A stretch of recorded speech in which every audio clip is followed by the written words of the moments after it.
जय भीम, नमो बुद्धाय। तर माझ्या सर्व बंधू भगिनींना आग्रहाचे आमंत्रण आहे। माझ्या सर्व बंधू भगिनींना आग्रहाचे आमंत्रण आहे। मी भेळ बनवत आहे, तर सर्वांनी खायला या। तर त्यासाठी मी हे पांढरे कुरमुरे घेतलेले आहेत। हे पांढरे कुरमुरे संपले होते म्हणून हे दुसरे पिवळे कुरमुरे घेतलेले आहेत। तर सर्वात प्रथम आता हा कांदा 3-4 तर भेळ बनवण्याकरिता मी मध्यम आकाराचे 4 कांदे बारीक चिरून घेतलेले आहेत आणि ही तोतापुरी कैरी आहे, ही बारीक चिरून घेतलेली आहे। कैरी घालायची नेहमी भेळमध्ये, भेळ अतिशय टेस्टी होते। आणि ही कोथिंबीर आहे, थोडी लहान जुडी घेतलेली आहे कोथिंबीरची, ती बारीक चिरून घेतलेली आहे मी। आणि हे 2 टॅमॅटो बारीक चिरून घेतलेले आहेत। चला तर मग आपण रेसिपीला सुरुवात करूया।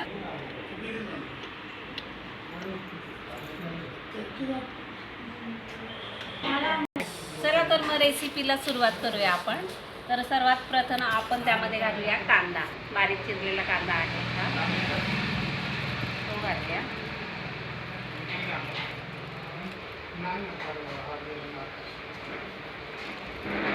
नंतर घालूया टॅमॅटो,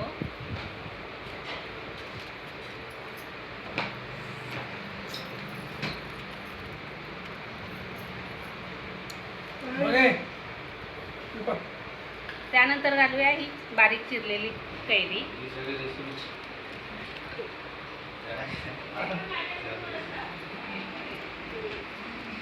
तर हे कॉम्बिनेशन कसं दिसतंय मित्रमैत्रिणींनो, बघा किती सुरेख दिसत आहे।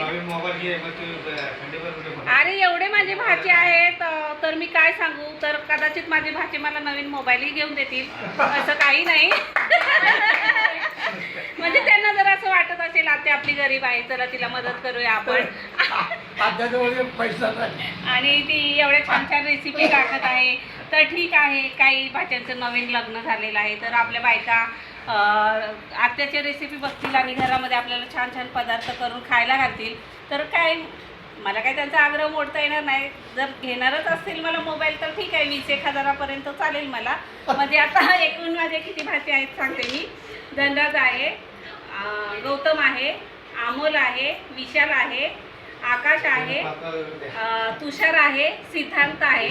तर त्यामधले 2 भाचे कमावते नाहीत। एक माझा आकाश आता ॲनिमेशनचा कोर्स करत आहे, तर त्याची मी अपेक्षा नाही करणार आणि सिद्धांतची अपेक्षा नाही करणार। तर इतर भाच्यांना जर वाटत असेल की आपल्याला आपण एखादा मोबाईल गिफ्ट द्यावा, तर माझी काही हरकत नाही। तर मित्रमैत्रिणींनो, कशी वाटली माझी रेसिपी तुम्हाला? जर माझी रेसिपी तुम्हाला आवडली असेल तर नक्कीच लाईक करा, शेअर करा, सबस्क्राईब करा आणि बेल आयकॉनला प्रेस करा। धन्यवाद।